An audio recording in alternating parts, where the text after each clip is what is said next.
convention also. Oh, she will be here tomorrow night. Well, praise the name of the Lord. So God bless you. And feel at home now in our midst, and all these are your friends.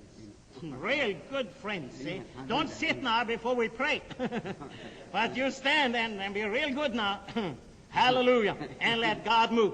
Praise the Lord. God bless you. Merci Frère Joseph, c'est si gentil à la fois, vous deux, Frère Joseph. Courbons la tête pour la prière. Ô Seigneur,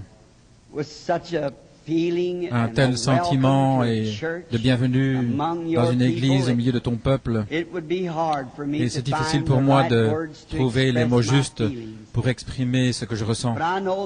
Mais je sais que tu peux leur faire comprendre à chacun et qu'ils sachent combien je les remercie et je suis si reconnaissant envers toi pour mon amitié à Chicago. Je prie, Seigneur, que tu bénisses cette convention, et que ce soit simplement une convention différente de ce que nous avons eu, que ce soit dans la même manière, mais plus grand, Seigneur, qu'il y ait simplement quelque chose où nous puissions nous asseoir près du buisson ardent et écouter ce qu'il veut nous dire pendant ce temps.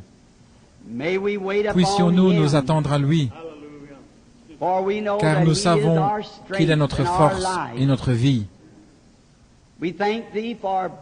Nous te remercions pour Frère Joseph. Nous sommes tellement contents que tu l'aies ramené, que tu lui aies donné de grandes réunions et pour toutes les âmes dont il a été l'instrument pour te les apporter, et les ministres qui ont aidé, et la grande Église du Dieu vivant dans les autres pays.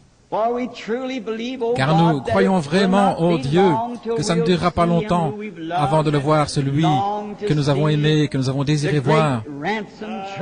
La grande Église rachetée se tiendra là, à son image. Oh, pour ce jour-là, lorsque la trompette sonnera et que les morts commenceront à ressusciter et que nous serons enlevés avec eux pour rencontrer le Seigneur dans les airs, nous désirons ce grand événement. Aide-nous, Père, dans le temps de ces réunions maintenant, alors que nous sommes assis à l'ombre d'un arbre, pourrait-on dire, dans cette école. Aide-nous à te connaître davantage afin de pouvoir sortir de cette convention mieux équipés que nous étions en entrant, car nous le demandons dans le nom de Jésus. Amen. Vous pouvez vous asseoir.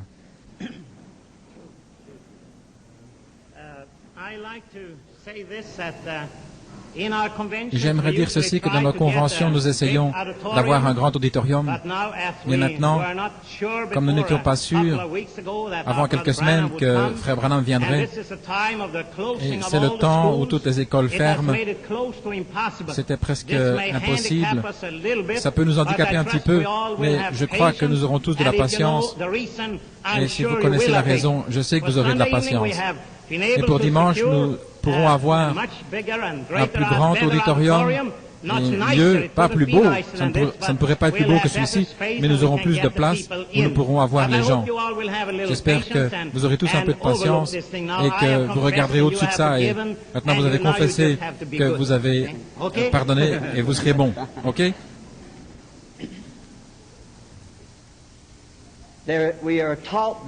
On nous a dit que tout concourt au bien de ceux qui aiment Dieu. Il est vrai que j'étais censé être dans les îles Fidji en ce moment, mais à cause de certaines difficultés, j'ai dû postposer cela, et immédiatement j'ai téléphoné à Frère Joseph et je lui ai dit que je pourrais venir à Chicago. Et comme d'habitude, de même maintenant, c'est toujours un grand plaisir pour moi de venir à Chicago. Je pense que c'est le centre de la nation. Et sans aucun doute, l'un des plus grands centres du monde. Et Chicago a besoin d'un réveil depuis longtemps. Un véritable réveil Et ça a été dans le cœur de beaucoup de ministres d'avoir ce réveil. Et c'est comme d'autres cités dans tout le monde, plein de péchés et qui ont besoin d'un réveil. Il y a quelques jours, j'allais dans la ville. Je suis du Sud par naissance et j'aime parler aux gens partout où je les vois. Et j'ai remarqué, c'est l'habitude dans le Sud de nous parler les uns les autres, même si nous ne nous connaissons pas. Nous sommes des êtres humains et nous traversons ce monde. Et nous aimons dire à chacun bonjour ou quelque chose comme ça. Mais quand vous traversez le fleuve Ohio, alors vous trouvez la différence là directement. Et rien que la rivière fait la différence. Et j'étais en ville et mon épouse m'a dit, pourquoi est-ce que tu parles aux gens? Ils ne te répondent pas et ils savent même qu'ils pourraient t'écraser. J'ai dit, tu sais, le peuple de Dieu c'est une minorité. Et peut-être que c'est 10%. Mais j'ai dit, si je parle à tout le monde, alors je sais que je vais atteindre ces 10% quelque part. Mais j'aime les amis, j'aime être aimable. J'aime rencontrer les gens comme si je les connaissais. Je sais que parfois ils vous regardent bizarrement. Ils vous là dans la rue et ils se demandent ce qui se passe avec vous. Comme s'il y avait quelque chose qui n'allait pas. Il y a quelque chose. Je suis né de nouveau de l'Esprit de Dieu. Et ça fait une personne un peu particulière. Je suis si heureux d'avoir trouvé cela. Un soir, cette semaine, Dieu voulant, je désire parler là-dessus, ce que ça veut dire d'être né de nouveau. Nous sommes heureux d'être dans cette convention.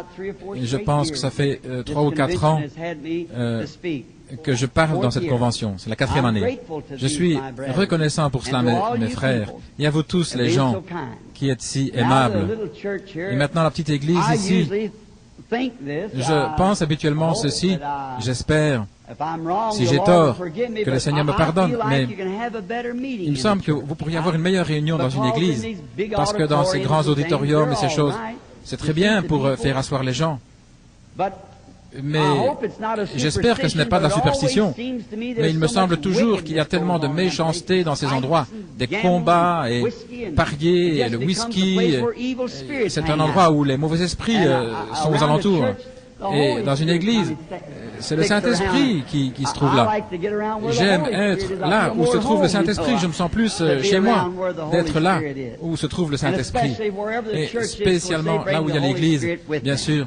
Ils apportent le Saint-Esprit avec eux. Nous sommes reconnaissants pour cela. Maintenant, je ne vais pas vous épuiser chaque soir de vous garder longtemps. Et je sais, c'est un petit peu mon habitude. Je parle tellement lentement, il me faut longtemps pour dire ce que je veux dire. Et j'aime toujours dire la vérité. Je ne dois plus y penser, vous savez, parce que j'ai dit la vérité. Alors on ne doit pas rechercher en arrière, c'est quelque chose de mal. Alors vous devez faire attention à tout ce que vous dites, parce que sinon vous pouvez faire marche arrière. Mais vous prenez votre temps et ce que vous avez à dire, parce que c'est la vérité. Mon père me disait de faire toujours cela. Prends ton temps et dis la vérité et tu ne devras jamais faire marche arrière. Eh bien, c'est une bonne philosophie. Ainsi, je vais essayer de vous laisser sortir chaque soir. Si je venais un peu plus tôt, mais je pense que mon bon ami frère Joseph m'a téléphoné, il a dit d'être ici vers 15 minutes avant l'heure. Peut-être demain soir, ce sera un peu plus tôt. Et je pense que nous devrions avoir un soir de guérison. Pendant ce temps, ne pensez-vous pas? Plutôt que prêcher et puis prier pour les gens, parce qu'ici, il y a beaucoup de gens malades dans cette convention. Et disons que nous aurons vendredi soir pour la guérison. D'accord? Vous êtes, ce sera bien. Okay. Alors, samedi matin, je pense que je suis censé prêcher pour les hommes d'affaires du plein évangile. C'est juste le petit déjeuner. Quand? Vendredi matin et samedi matin, c'est les affaires, les hommes d'affaires. Eh bien, c'est très bien. Et alors, dimanche soir, je pense que frère Osborne a ce... Non, c'est dimanche après-midi. Et dimanche soir, nous aurons une autre réunion avec frère Branham. Très bien. Ah, une autre. Vous voyez comment il me lit, là? Très bien. C'est dimanche soir, alors.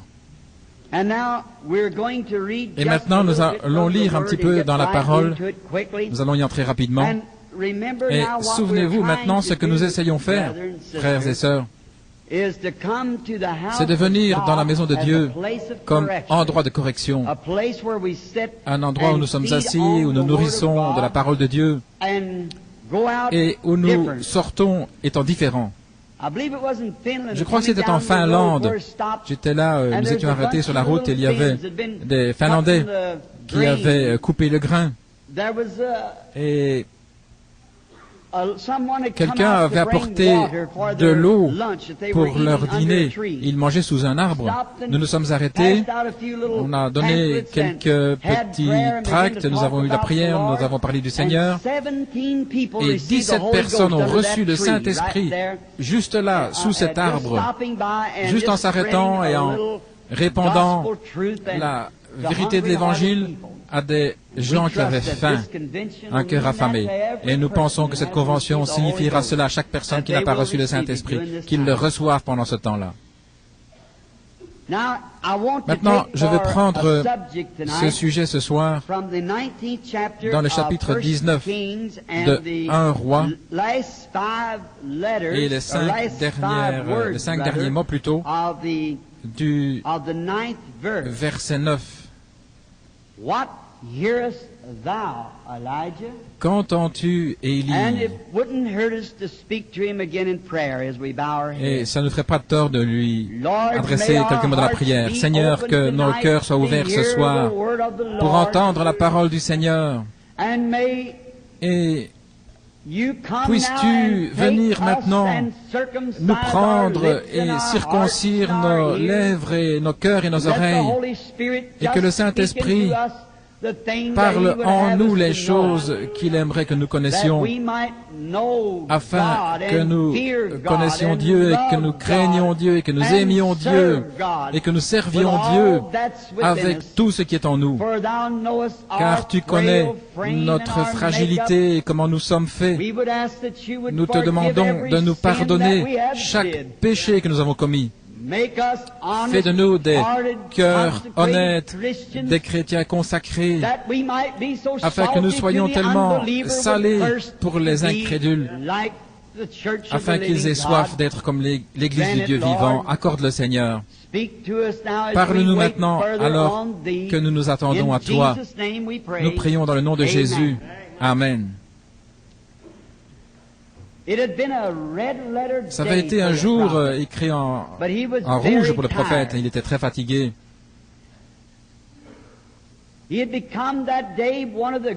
Ce jour-là, c'était l'un des plus grands prophètes des temps, car il avait accompli l'un des miracles les plus remarquables qui ait été accompli.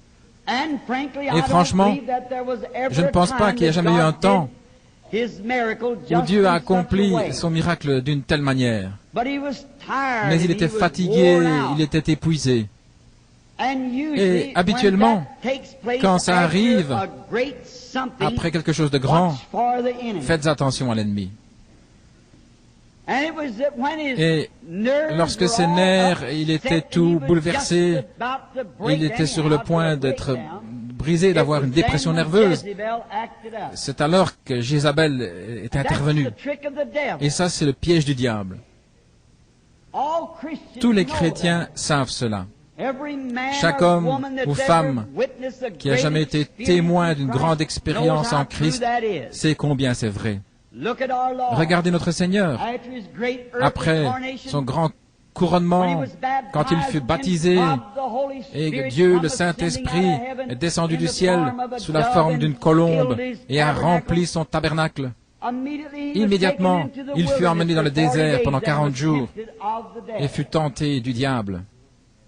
Je crois que c'est Paul qui, après avoir parlé du troisième ciel, immédiatement après, il a parlé de l'épine dans la chair.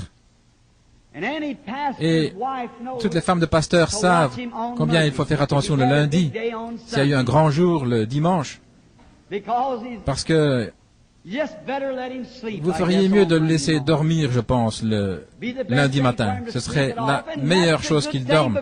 Et c'est une bonne chose parce que c'est ce que Dieu a laissé faire à Élie. Il a laissé dormir. Mais cela montre que Dieu fait quelque chose. Satan est toujours présent pour bloquer ou pour démolir ou faire ce qu'il peut pour interrompre. Et il était épuisé. Ses nerfs étaient à fleur de peau. Et tout comme les gens aujourd'hui, nous avons besoin d'un arbre, un genévrier. J'ai prêché à des gens fatigués, nerveux. J'ai prié pour des gens nerveux. Et c'est un monde nerveux, névrosé dans lequel nous vivons. Tout le monde est un petit peu les nerfs à fleur de peau, pourrait-on dire. Comme n'importe quelle petite chose peut les bouleverser. Le peuple de Dieu est comme ça. Le monde est comme ça. Nous avons besoin tous d'un genévrier, un endroit pour nous reposer. Je crois que cette convention sera cet arbre, un genévrier. Les institutions pour malades mentaux sont remplies, les hôpitaux se remplissent, et les crimes des jeunes, délinquants juvéniles, partout, nous vivons dans un temps terrible. Et les gens essayent de boire pour oublier avec le whisky, ou ils essayent de jouer avec des cartes pour oublier, ou de rire avec des plaisanteries. Mais ce qu'il nous faut, c'est un genévrier, un endroit où nous pouvons être calmes devant Dieu. Maintenant, il y a 3 étapes dont nous voudrons parler. Le mont Carmel, le genévrier et la caverne.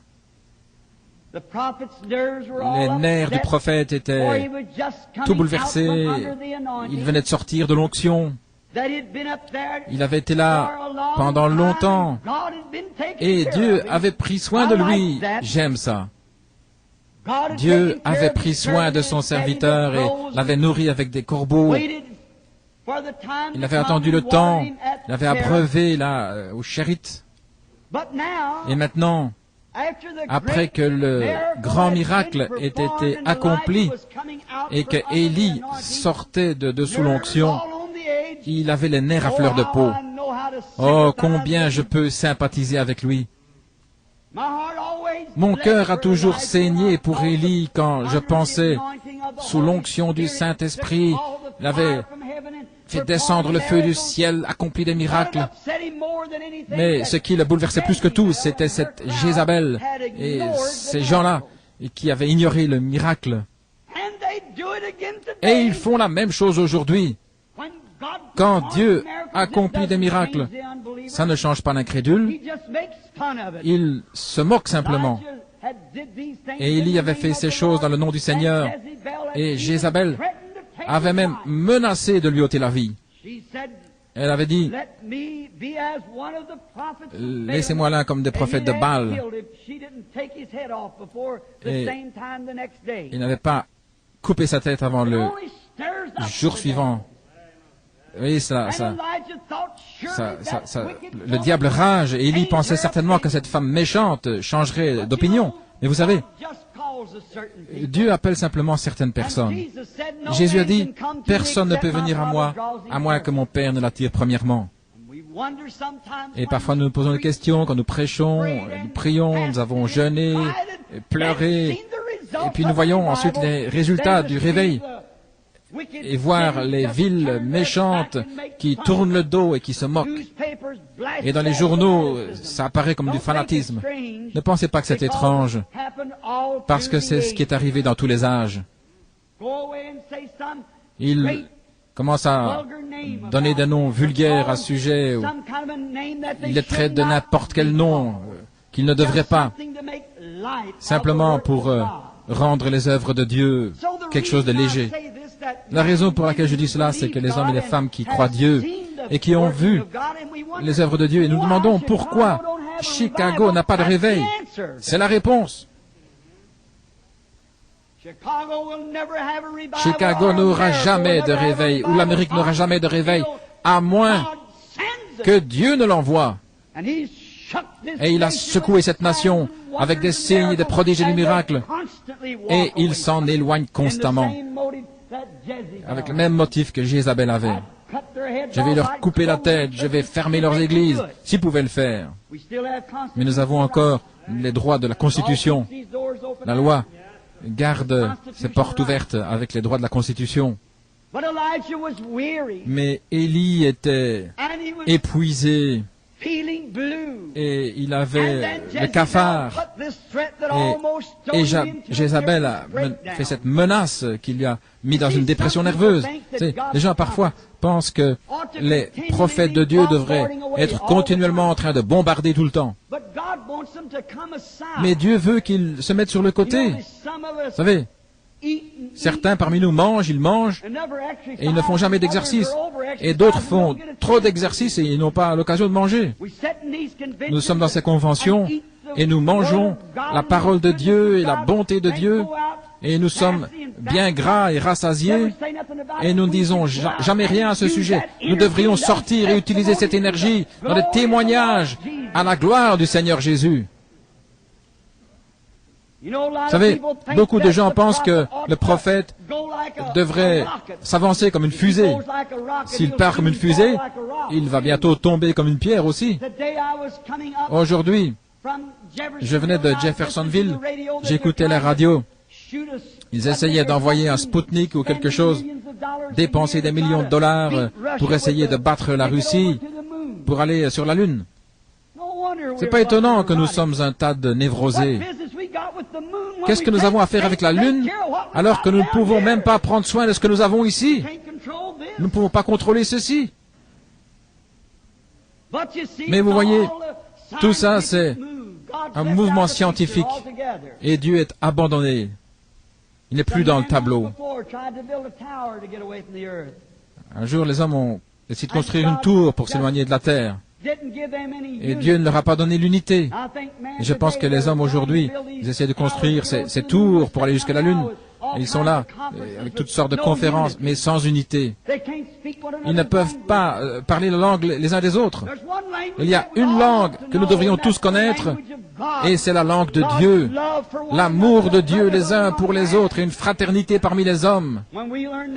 Lorsque nous apprendrons cette sorte de tour, cette sorte de langue, alors il y aura une tour qui va descendre du ciel pour nous emmener dans la gloire.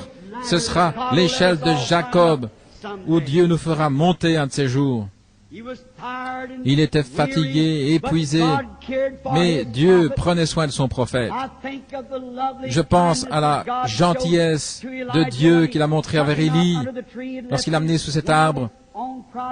Là, lorsqu'il a quitté sa province, il est allé dans une autre province.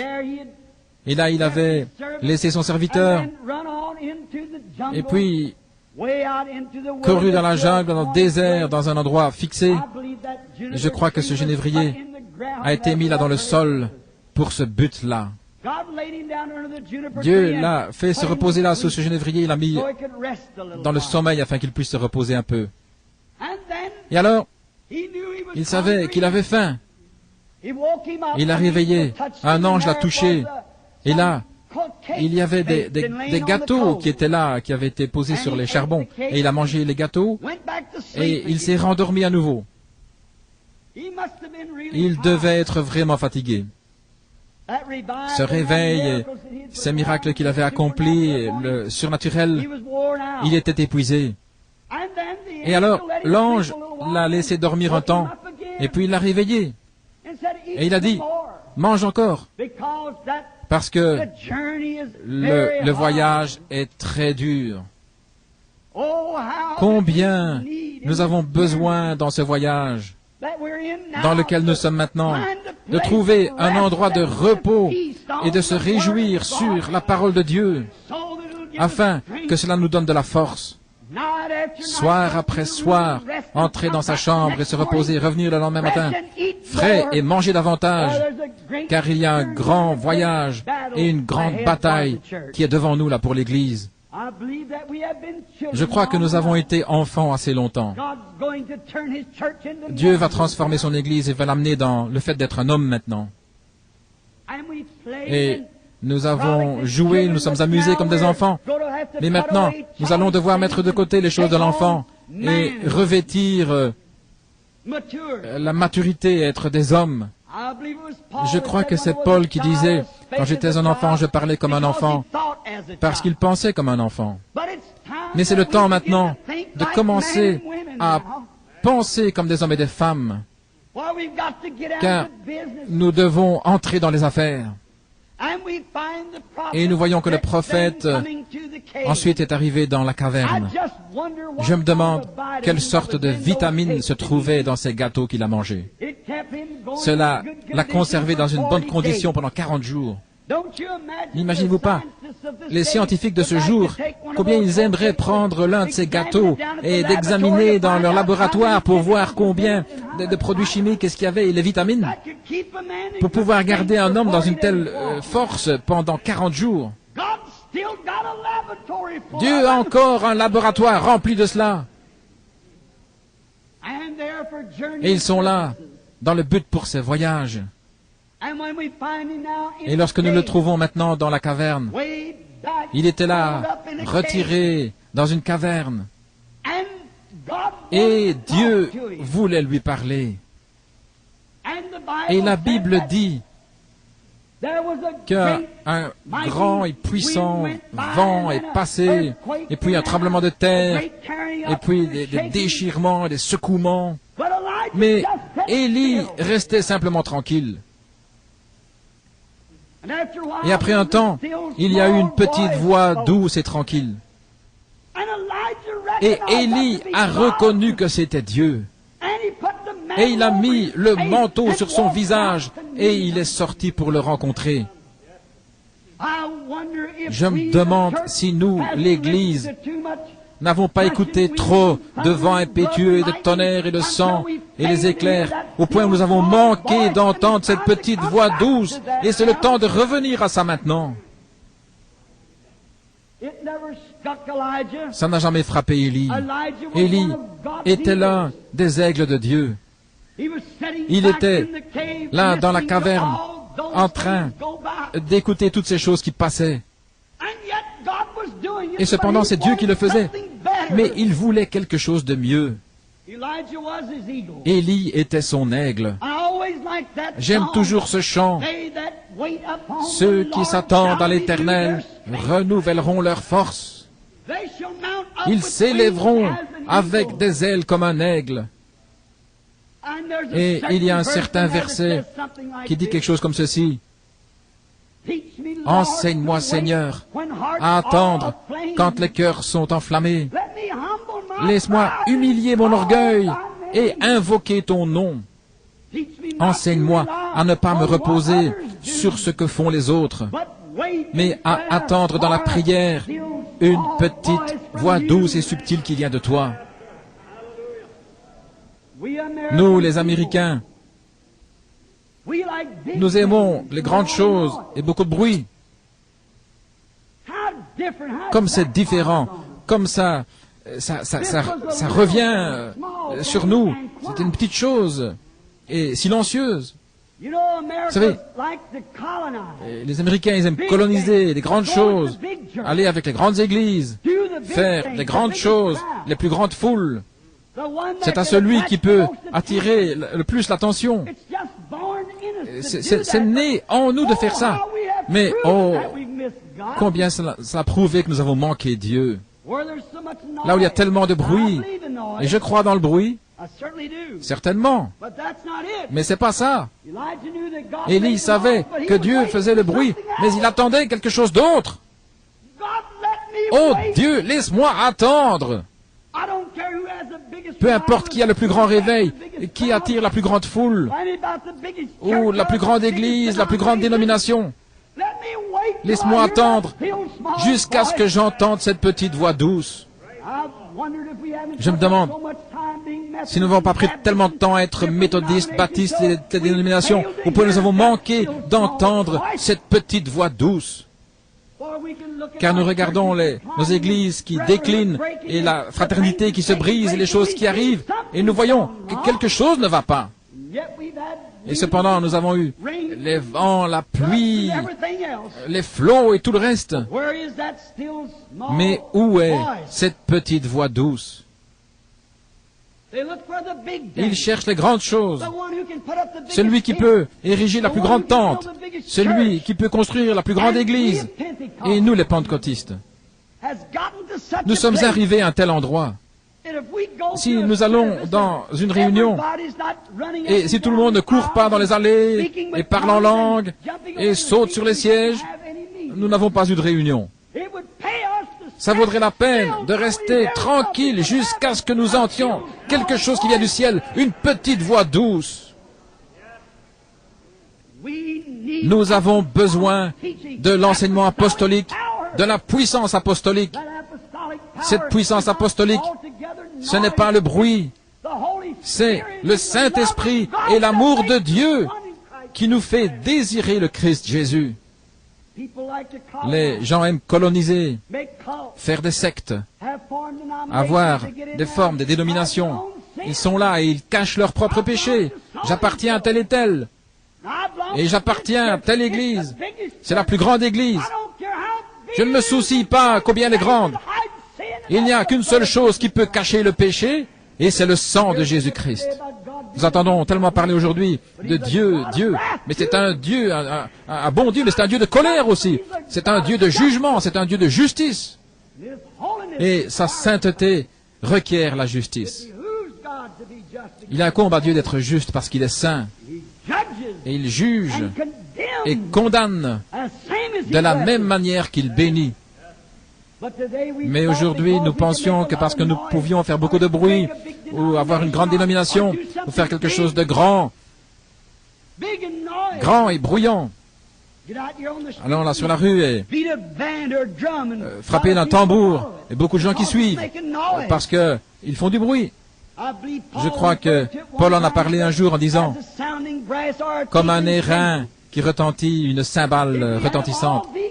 Si nous avons toutes ces choses et que nous n'ayons pas l'amour de Dieu mélangé avec cela, il n'y a rien là-dedans. Ne quittons pas cette convention juste avec une réunion pentecôtiste.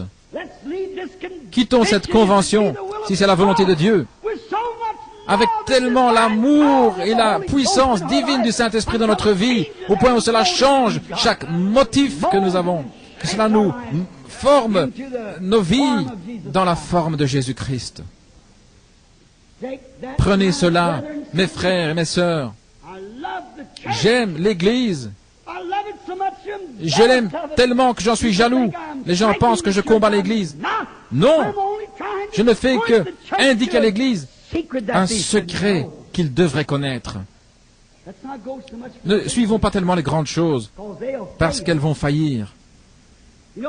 Vous savez, nous regardons les grandes choses, nous regardons que des grandes choses soient faites. Si nous pouvons avoir de grandes écoles, et qu'est-ce que nos écoles ont donné cette année? Oui, nos écoles religieuses, à cause de la perversion, les pervers, les homosexuels dans nos écoles. Ce que les gens ont besoin aujourd'hui, ce n'est pas coloniser, avoir de grands mouvements. Ce qu'il nous faut, Dieu veut des individus. Les gens ont peur de parler. Ils ont peur de prendre position. Ils doivent avoir quelque chose derrière eux pour les soutenir. Une grande dénomination, une organisation, ou un grand orchestre. Mais les hommes, un homme appelé de Dieu a besoin du Saint-Esprit derrière lui pour le soutenir. Vous restez seul. Aujourd'hui, nous ne voulons pas faire cela. Nous nous tenons comme organisation, un mouvement. Nous nous tenons comme ceci, cela ou autre. Mais Dieu veut que les gens soient des individus. Comme Élie l'était. Il était le seul qui restait pour ce qu'il savait, mais il s'est tenu là pour les bons principes. Le bruit et les secouements ne l'ont pas inquiété. Il a attendu d'entendre cette petite voix douce. Alors il a répondu. Nous pouvons avoir des rassemblements dans le pays. Nous pouvons avoir des grands stades remplis de gens. Nous pouvons avoir toutes sortes de choses qui se passent. Cela n'aidera jamais jusqu'à ce que Dieu parle individuellement au cœur humain. C'est la seule chose qui changera l'homme. C'est la seule chose qui le fera s'envelopper là sur son visage pour entrer dans la présence de Dieu. L'Église a besoin de cela, les amis. C'est la sorte de condition que nous désirons. Quelqu'un m'a dit il n'y a pas longtemps, il disait, Frère Branham, la seule chose qui ne va pas avec vos réunions, lorsque le Saint-Esprit vous oint, vous voyez des visions, nous vous croyons alors, mais oh, cette prédication froide et formaliste que vous avez.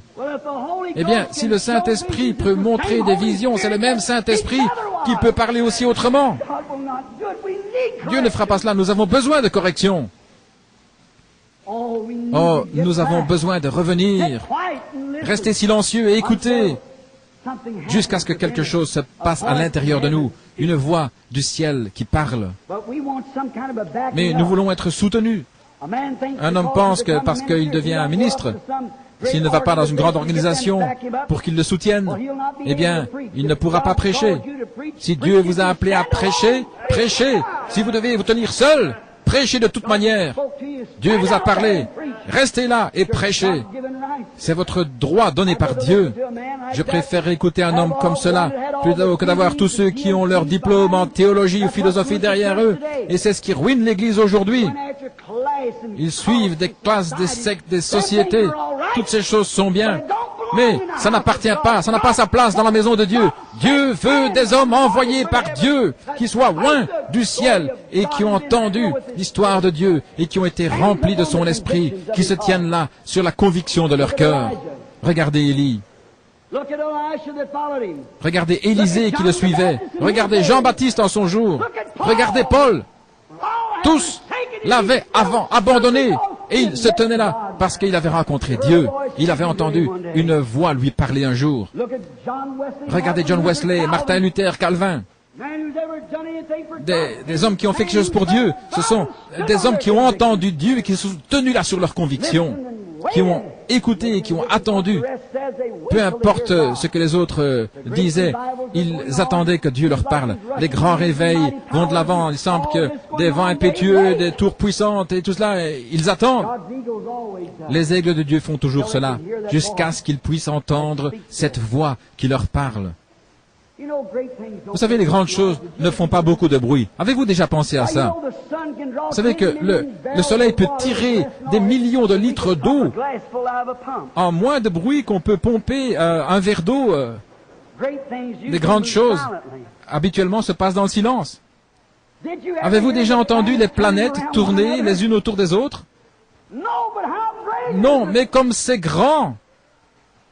Avez-vous déjà entendu comment le jour se lève et cependant il dissipe les ténèbres et c'est silencieux au point où ça ne nous réveille même pas. Mais cela dissipe la nuit. Ce dont l'Église pentecôtiste a besoin aujourd'hui, c'est de l'aurore, le jour qui arrive où ils vont se tenir silencieux jusqu'à ce que Dieu entre dans leur cœur.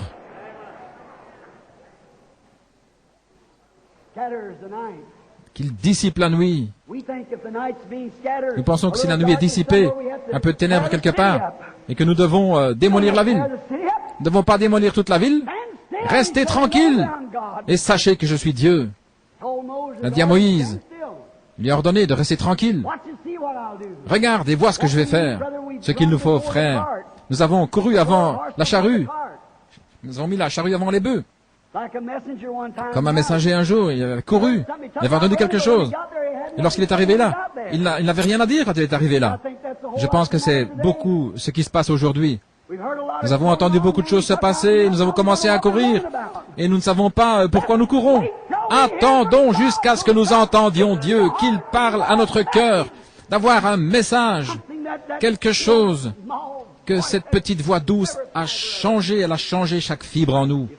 Si les églises, si les laïcs, les ministres, les prêtres aujourd'hui voudraient attendre Dieu dans leur caverne quelque part, au point où cela arrive, alors toutes les barrières dénominationnelles seraient brisées et les hommes seraient des frères. Oui, Nous sommes nerveux, bouleversés. Ils sont le peuple de Dieu, tout comme Élie était le peuple de Dieu, mais il avait besoin de l'expérience de la caverne. Avez-vous déjà remarqué? Ce ne sont pas les petites vagues qui reflètent les étoiles, faire beaucoup de bruit, mais c'est le petit étang calme qui reflète les étoiles. Et bien souvent, nous nous sommes trop appuyés sur les vagues. Je crois qu'il y a des vagues, mais vous savez, ce qui fait qu'il y a des vagues, c'est parce que c'est pas profond, c'est vrai. Je me souviens un jour, mon papa et moi, nous allions dans les champs pour aller chercher de la nourriture, là, et le remplir dans une charrue, dans une charrette. Et je me demande combien sont nés dans une ferme ici. Et nous avions là ce genre de chariot, et parfois, sur la rue, ça cognait partout sur les pierres, bom, bom, bom, ça sautait. Ça faisait le bruit le plus terrible que j'ai jamais entendu.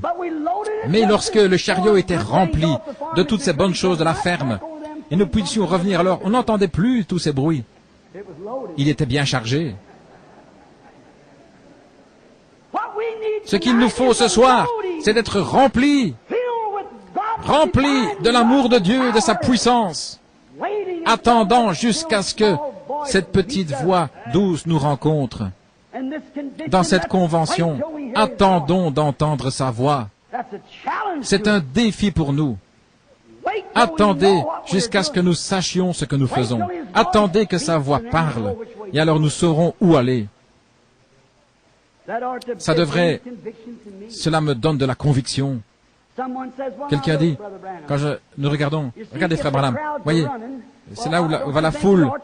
Ne pensez-vous pas qu'on devrait les suivre? Non, attendez Dieu. Devrais-je joindre cette église? Attendez-vous à Dieu.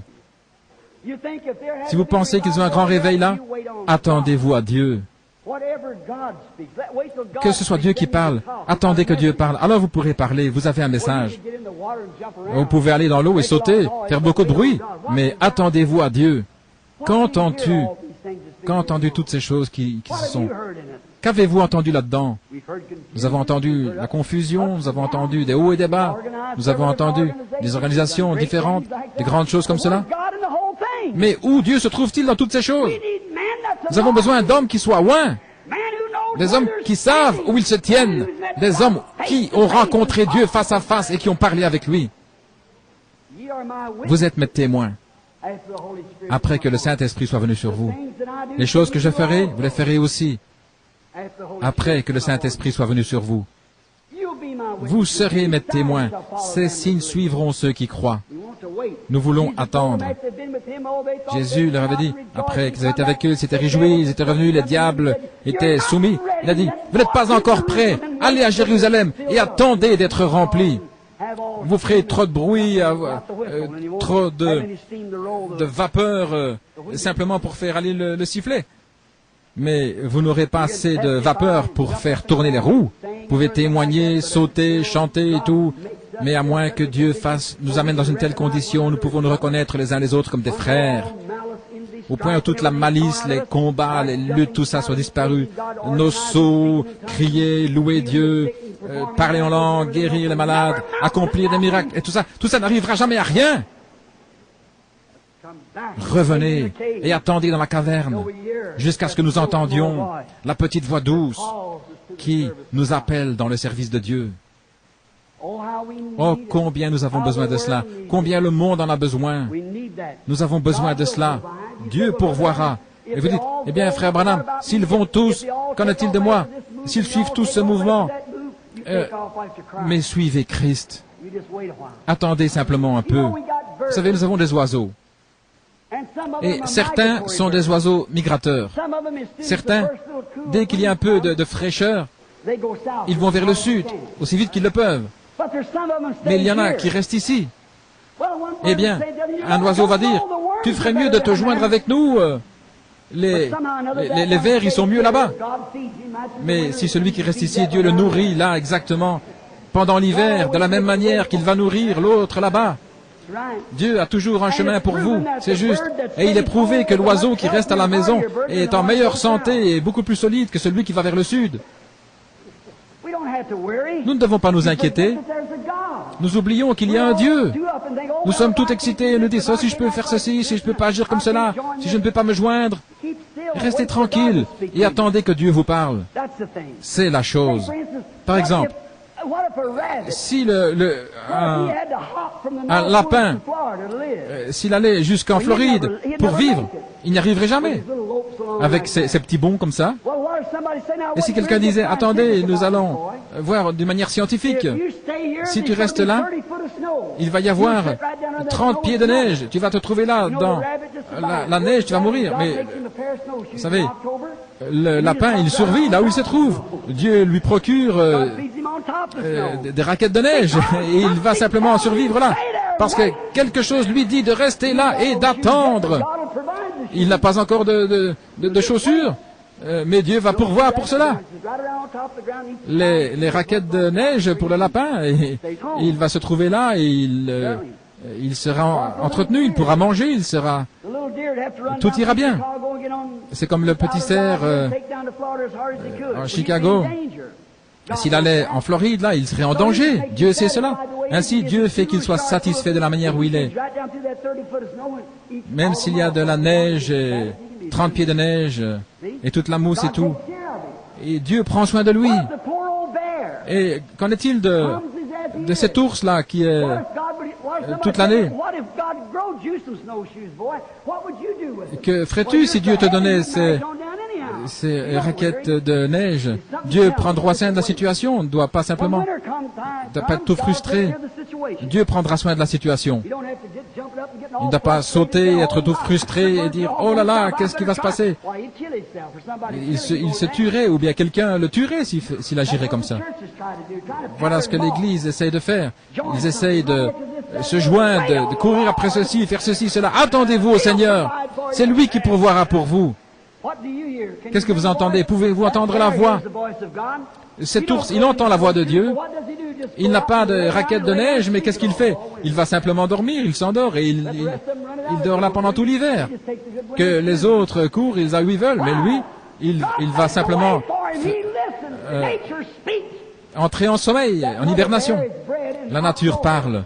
Cette maman ours là, elle fait ses jeûnes en octobre. Et puis elle s'endort. Elle ne se réveille pas avant le mois de mai. Et tous les petits oursons sont là nés en février. Et si la mère disait, eh bien attendez, ça va faire encore 3 mois avant que je les voie. Et les petits gars, s'ils sont nés, et juste comme des petits rats là, ils sont nus comme un petit rat. Eh bien comment ces gars-là vont-ils trouver un endroit? Comment est-ce qu'on va prendre soin d'eux? Elle ne s'inquiète pas à ce sujet-là. Elle sait que si quelque chose lui parle, que Dieu prendra soin de cela. Voyez?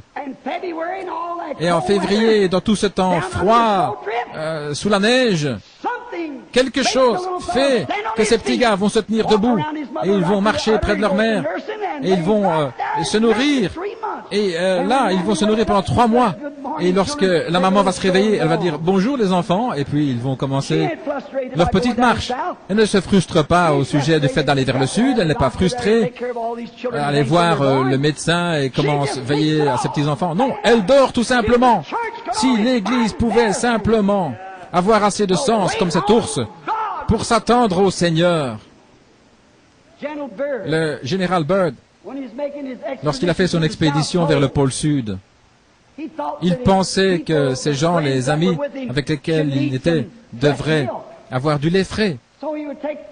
Ainsi, il avait un petit troupeau avec lui pour avoir du lait dans l'Antarctique.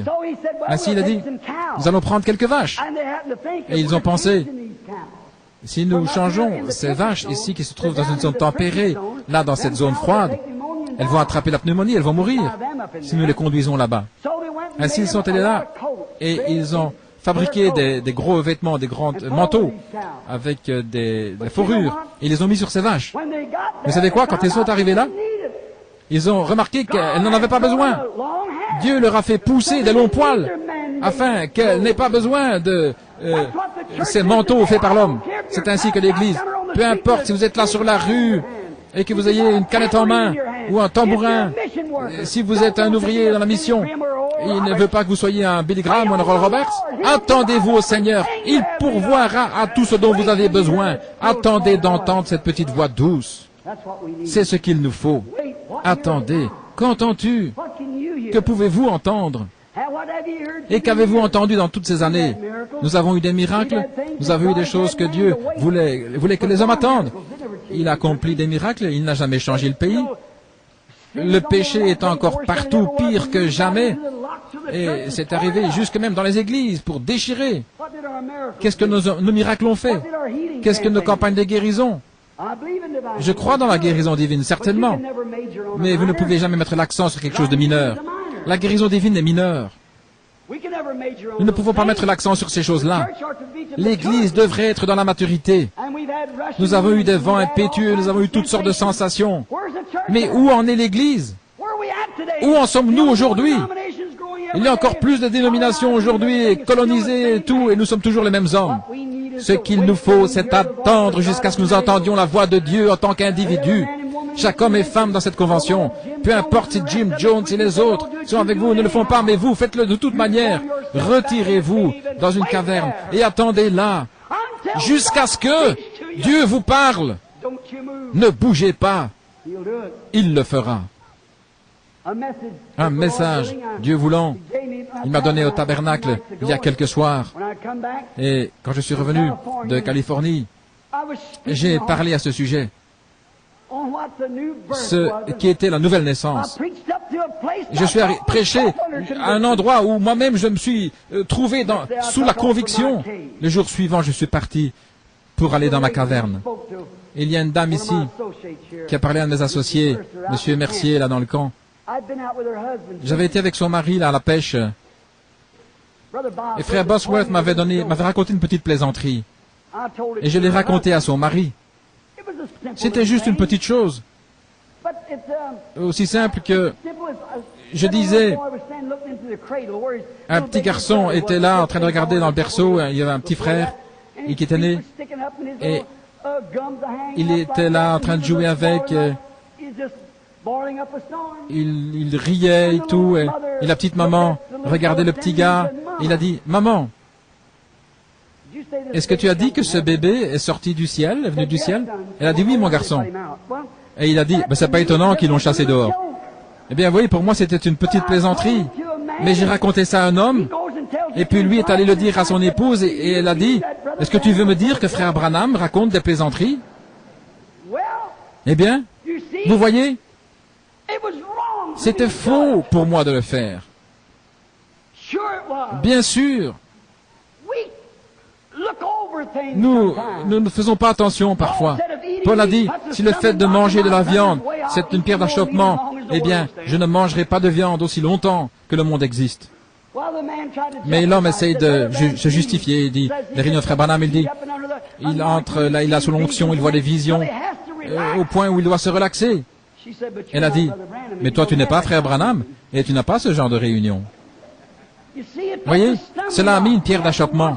Nous devons faire attention à ce que nous faisons. Parce que Dieu va nous juger de la manière dont nous agissons et ce que nous faisons. Peu importe si nous avons des vents puissants, si nous guérissons les malades, quoi encore, Jésus a dit, beaucoup viendront à moi ce jour-là. Est-ce que je n'ai pas chassé des démons en ton nom? Est-ce que je n'ai pas fait de grandes œuvres? Et il dira, éloignez-vous de moi, vous qui faites l'iniquité. Je ne vous ai même jamais connu. Je ne veux pas me tenir avec ce groupe-là. S'il y a quelque chose dans mon cœur, je veux être honnête quand je me tiendrai devant Dieu. Cela m'a condamné. Et alors je prêchais. Il y avait un problème de taxes, une enquête pour mon église, dans une campagne. Cela me faisait transpirer. Et pendant 6 mois, j'ai dû aller rechercher dans les registres de naissance de ma grand-mère et tout pour le gouvernement et tous ces gens qui étaient là, des parieurs, fumeurs de cigarettes et tout. Avez-vous pas honte? Je crois que dans le Reader's Digest, il disait qu'il y en a 30 000 qui meurent cette année du fait de fumer la cigarette. 90% sont soi-disant des gens qui vont à l'église. Mais qu'est-ce qui se passe? Nous avons... Il y a une déchéance quelque part. Et il y avait un prédicateur là un jour, ils avaient formé une petite ligue les gars là-bas, une ligue de baseball.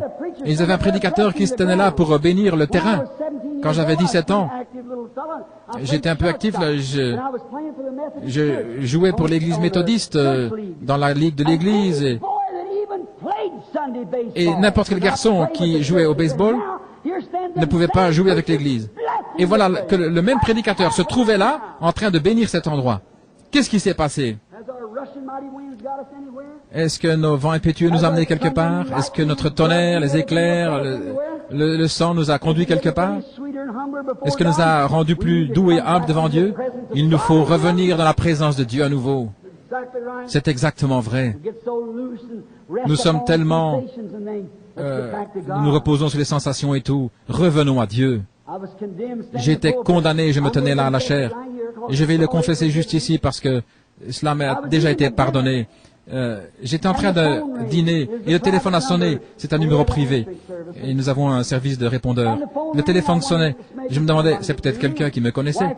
Mon épouse est allée et elle a mis la main sur le téléphone. Elle a dit, ce sont ces gens du gouvernement encore.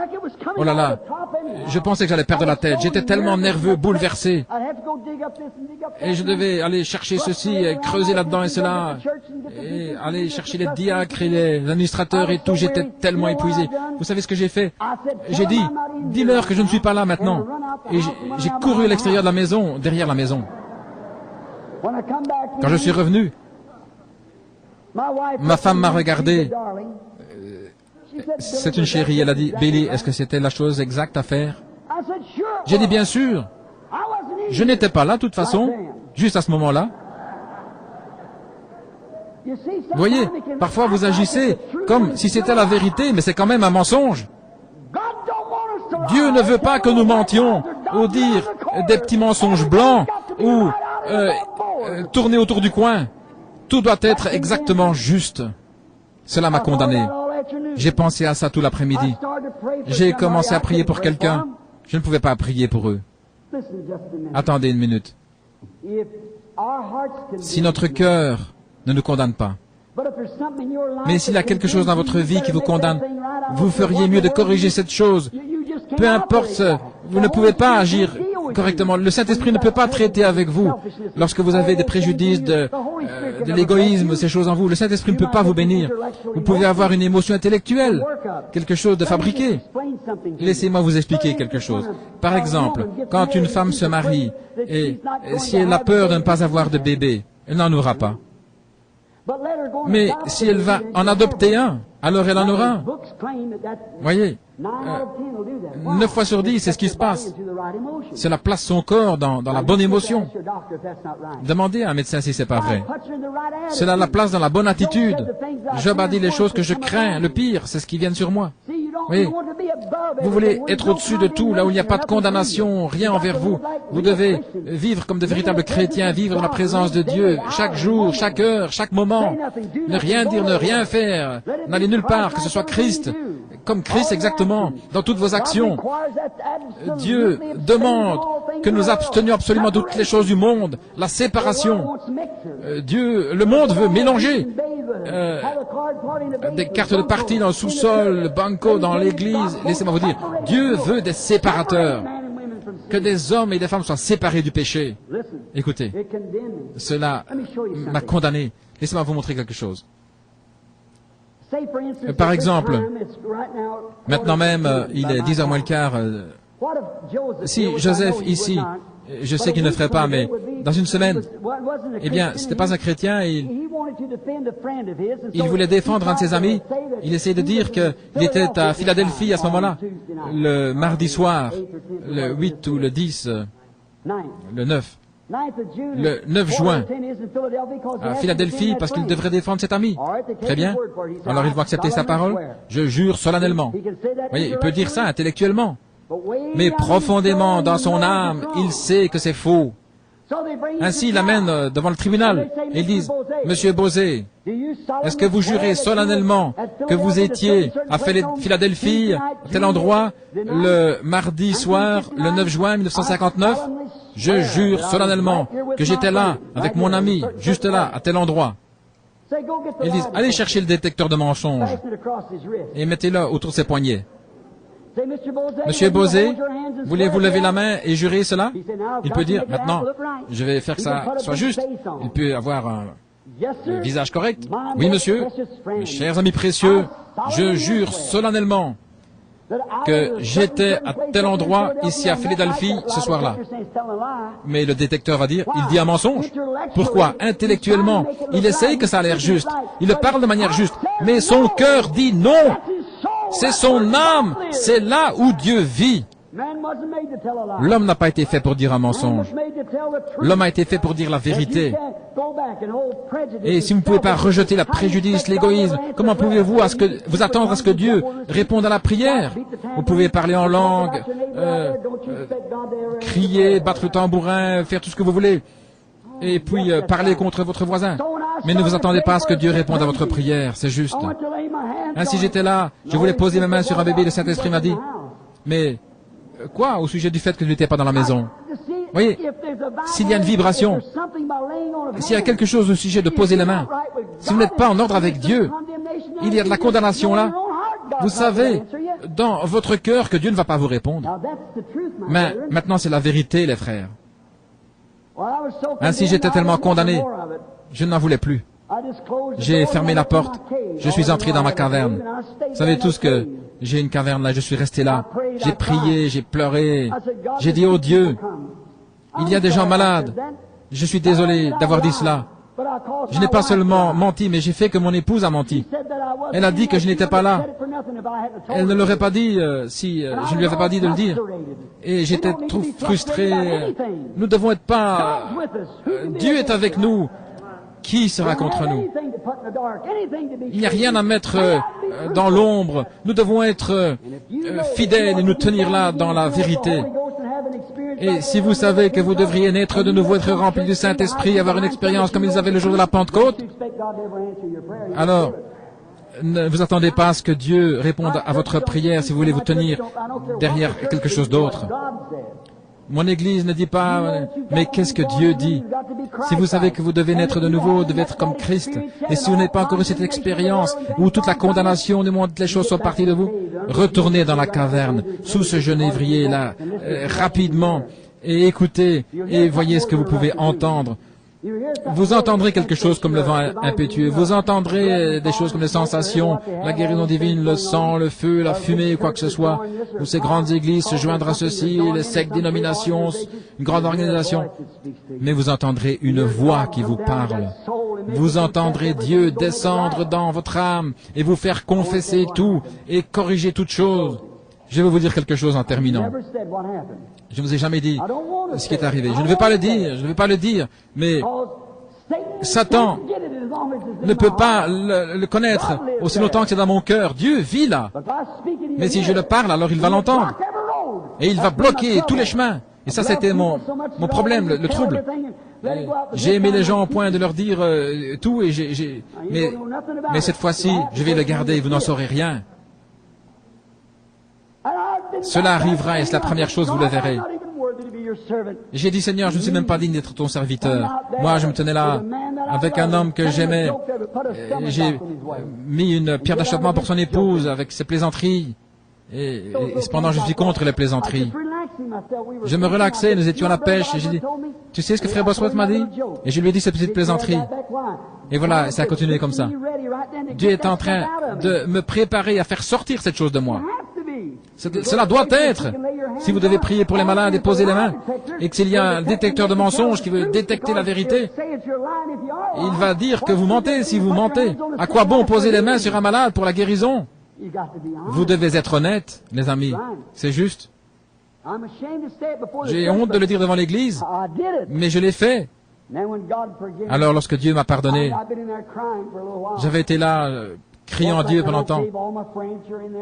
J'étais là, j'avais trouvé cette caverne. Les agents fédéraux ne pourraient pas me trouver. Non, il y a toutes sortes de branches, de creux là, pour venir, il y a un arbre et c'était sous les racines là. Il y a un autel, il y a une croix faite de pierre et un grand rocher. Il y a un endroit pour que je puisse me coucher. C'est creusé là dans le roc, c'est aussi parfait. Et si je suis revenu là, j'étais là pour prier. Et après que je sache que tous mes péchés me soient pardonnés, je suis sorti. Et là, sorti de cette fente dans le rocher, il y a un grand rocher, 2 ou 3 fois aussi grand que ce piano là-bas. Et je me suis tenu sur ce roc et regardais vers l'est, cette grande montagne qui est là-bas.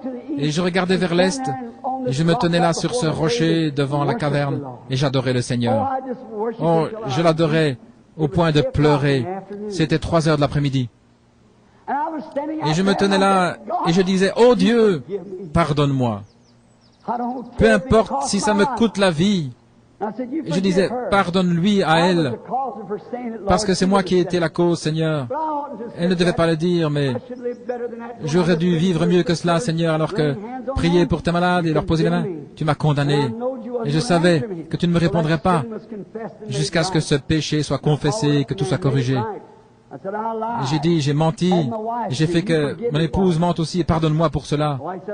Mon épouse a dit, c'est très bien, eh bien, frère Branham, je pense que vous étiez tout bouleversé, mais ça ne faisait pas de différence, parce que je devrais dire la vérité, peu importe combien cela fait mal. Alors quoi? Je me tenais là et je pleurais, et quelque chose m'a dit, j'ai dit, Seigneur, un jour, Moïse voulait savoir comment tu étais. Et tu l'as pris là dans la fente du rocher et tu l'as caché là. Et quand tu es passé, Moïse a dit que c'était comme le dos d'un homme. Les feuillages étaient épais, le soleil descendait là vers... J'avais les mains levées, aussi tranquille que possible. J'ai remarqué là dans les buissons, un petit vent a commencé à souffler. Il s'est déplacé là dans les buissons.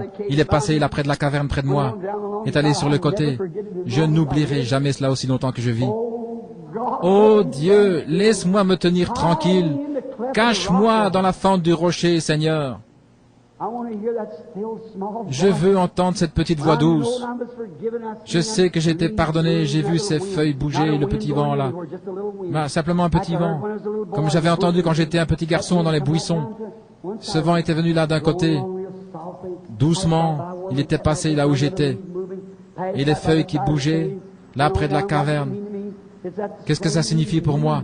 C'est le même vent, là-bas, lorsque j'avais 7 ans, qui m'avait rencontré là dans les buissons en disant « Ne fume jamais, ne bois pas ou ne souille pas ton corps.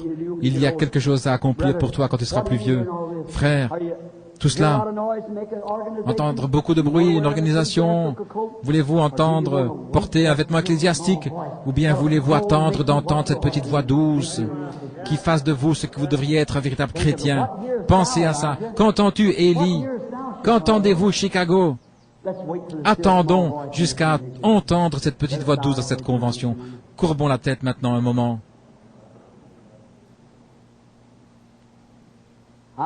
Je me demande, les membres du corps de Christ qui sont ici ce soir, maintenant stoppez une minute et pensez-y. Vous les membres d'église, vous les gens qui sont membres du corps de Christ, peu importe l'église à laquelle vous allez, ça n'a rien à voir. Parce qu'il y a de la corruption dans tout comme dans cette ville. Mais combien aimeraient dire, « Oh Dieu, pour moi, pendant le temps de cette convention, je vais retirer mon âme à l'écart dans la fente du rocher. Je vais attendre là, Seigneur, jusqu'à ce que j'entende une petite voix douce qui va me oindre, faire de moi un véritable témoin de toi, qui va me donner un tel amour, une telle naissance. » Chaque tête inclinée, les yeux fermés. Les laïcs, les membres d'église, vous levez la main et dire, « Oh Dieu, souviens-toi de moi. Place-moi dans le creux du rocher. Parle-moi avec la petite voix douce. J'ai entendu le vent puissant, j'ai entendu les tonnerres, les éclairs, mais je veux entendre la petite voix douce qui va me oindre et m'envoyer à mon poste de devoir étant une personne différente. Que Dieu vous bénisse. » Ça fait 90% de l'audience qui ont les mains levées. Ô Seigneur, les voici. Pardonne-moi, Seigneur. Je ne voulais pas le dire comme cela. Nous voici, Seigneur. Aussi fidèlement que je me tiens là, Seigneur, je crois que tu es en train d'appeler ton Église à entrer dans une caverne maintenant pour leur parler. Et Seigneur, ça ne doit pas être une caverne comme le prophète dans laquelle il s'est caché, mais une petite caverne dans notre mémoire. Ça peut être une caverne dans notre âme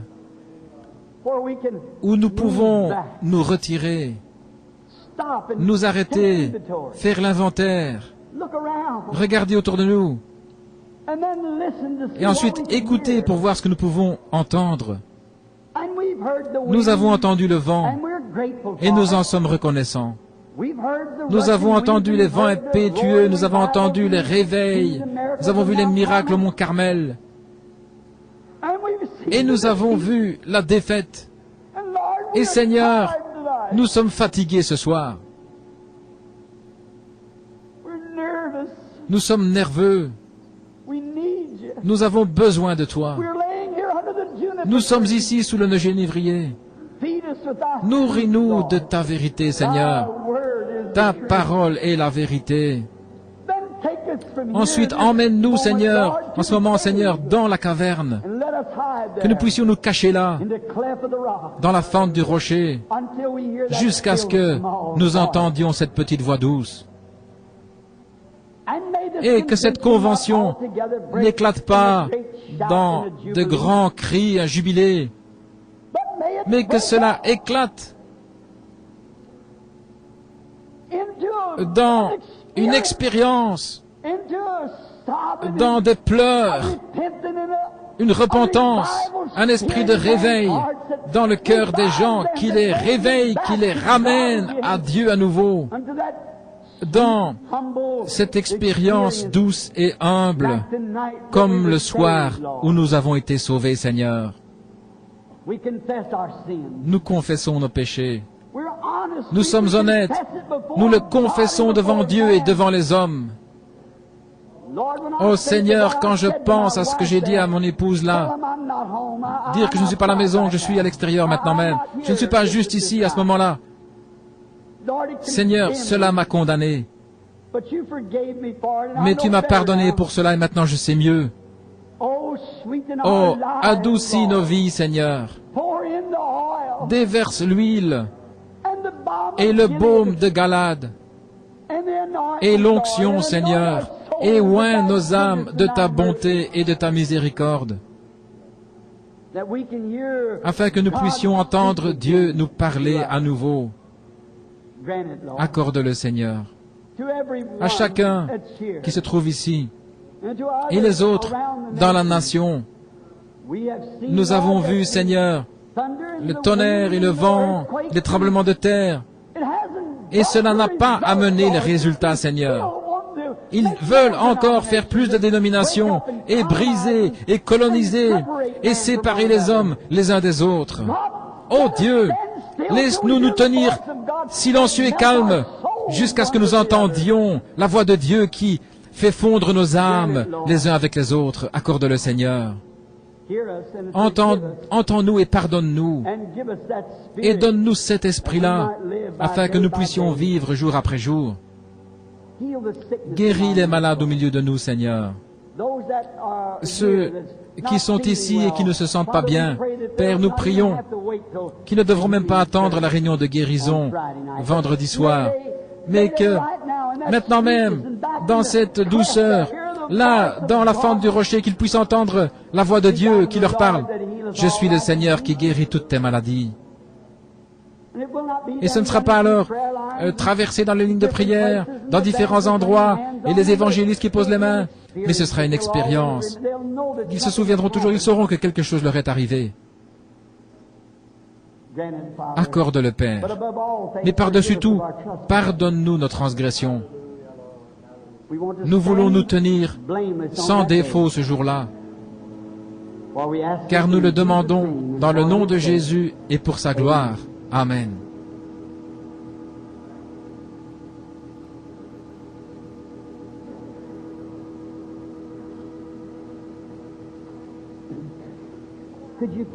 Pourriez-vous jouer cet hymne pour moi, être comme Jésus? Être comme Jésus sur la terre, je veux être comme lui. Le connaissez-vous?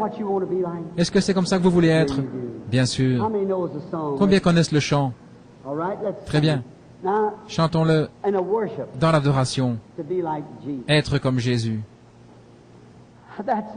C'est mon désir. Je veux son esprit. C'est quelque chose.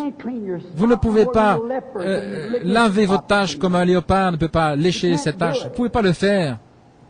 Adorons-le simplement et disons-lui d'enlever toute la conscience du péché, la crédulité et d'établir ce quelque chose en nous où nous savons, nous le tenons sans aucun péché dans notre chemin. Dieu répond à la prière, nous savons que c'est la vérité. Mais si notre cœur nous condamne, alors Dieu ne nous entendra pas. Et s'il y a de la condamnation, enlève-la, Seigneur. Chantons maintenant. Donnez-nous l'air si vous ne savez pas. Très bien. Je vais vous dire un chant que nous pouvons chanter alors, un bon vieux cantique. Je sens que l'Esprit veut que nous l'adorions ici et que nous chantions. Est-ce que vous aimeriez chanter quelque chose au Seigneur Jésus? Vous savez, c'est chanter. Le prophète a dit, il était tout troublé. Élie était ainsi. Et il a dit, si je ne respectais pas la présence de Josaphat, je ne te regarderais même pas. Mais néanmoins, amenez-moi un ménestrel, un chanteur. Voyez-vous, il a commencé à chanter, jouer de l'instrument. Et alors cela a amené l'Esprit de Dieu sur le prophète. Vous vous souvenez tous de cette histoire, n'est-ce pas? Oh, combien c'est merveilleux d'être comme lui. Combien connaissent ce chant? Il y a de la place à la fontaine pour moi. Vous connaissez ça, sœur, celui-là? Vous le connaissez? Maintenant, vous pouvez avoir tous les petits chants que vous voulez, les jubilés, c'est merveilleux. Mais pour moi, ramenez-moi à cela. Quand il a pris sa plume, qu'il a commencé à écrire, combien connaissent alors ce chant, plus près de toi, mon Dieu? J'aime celui-là aussi. Donnez-moi cet air. Vous allez dire, c'est pour un service funéraire. Nous en avons besoin d'un. C'est juste. Je veux que tous les péchés qui sont en moi, qui sont vivants, qu'ils soient morts. N'est-ce pas? Et vous pas? Jusqu'à arriver à être là, être brisé et puis être remodelé. Comme ce chant est merveilleux.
Fermons les yeux maintenant alors que nous levons les mains.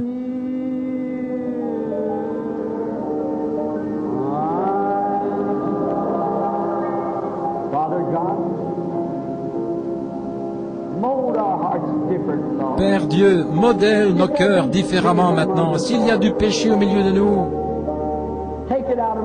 ôte-le du milieu de nous.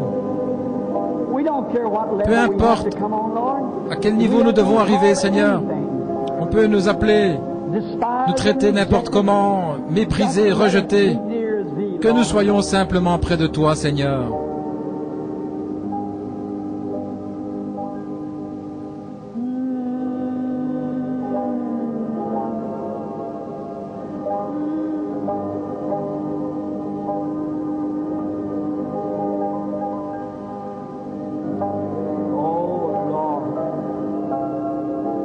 Oh Seigneur, nous t'aimons, Père. Pardonne-nous. Un de ces jours, Seigneur, si tu tardes, nous viendrons dans les allées, différents, en train de parler. Oh, pardonne-nous maintenant, Seigneur, de nos manquements. Nous t'adorons. Nous sommes simplement tes enfants. Nous t'adorons dans l'esprit. Que cette petite brise, ce vent que Dieu a placé devant moi ce jour-là, devant la caverne, Seigneur, dont j'ai parlé, qu'il passe, Seigneur, au travers de chaque cœur ici. Qu'il y ait une petite voix douce qui parle. Parle, dis-nous que nos péchés sont pardonnés, alors que nous attendons, Seigneur. Nous nous attendons à toi. Nous prions dans le nom de Jésus. Amen.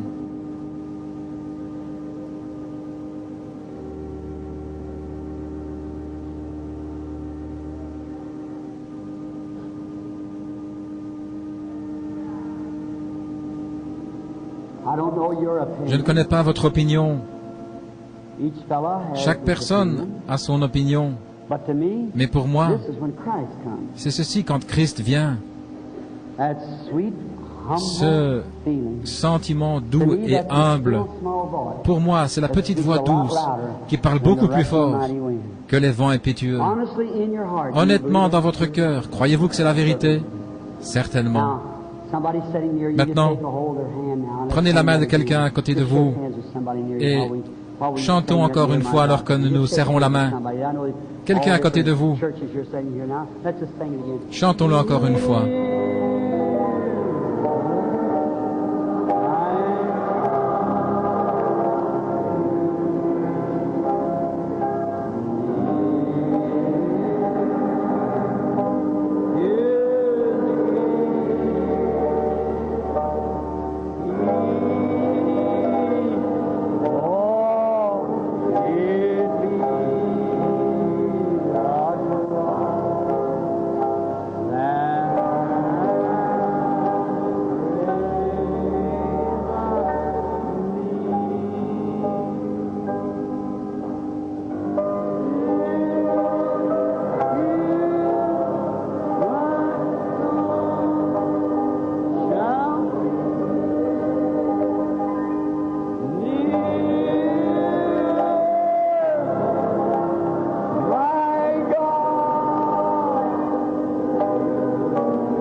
Que Dieu accorde que vous ne sortiez jamais